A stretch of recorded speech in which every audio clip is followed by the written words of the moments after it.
പ്രിയരെ നമസ്കാരം. ഇന്ന് തൃപ്പൂണിത്തുറയിലെ സ്റ്റാച്യുവിനെ പറ്റി പറയാം. പഴയ തലമുറയിലെ കുറച്ച് പേർക്കൊക്കെ അത് ആരുടെ പ്രതിമയാണെന്ന് അറിയാം. എന്നാൽ പുതുതലമുറയിൽപ്പെട്ടവർക്ക് എത്ര പേർക്കറിയാം?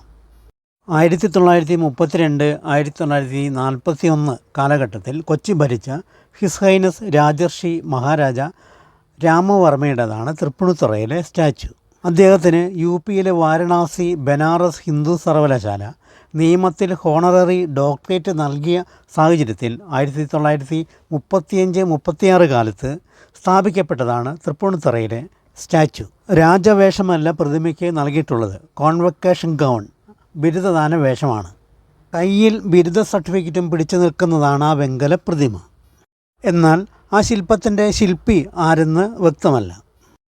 നൂറ്റാണ്ടുകളായി തൃപ്പൂണിത്തുറയിൽ നടന്നു വരുന്ന അത്തച്ചമയ ഘോഷയാത്രയിൽ അദ്ദേഹത്തിൻ്റെ ഈ പ്രതിമാ രൂപവും പ്ലോട്ടായി അവതരിപ്പിക്കപ്പെടാറുണ്ട്.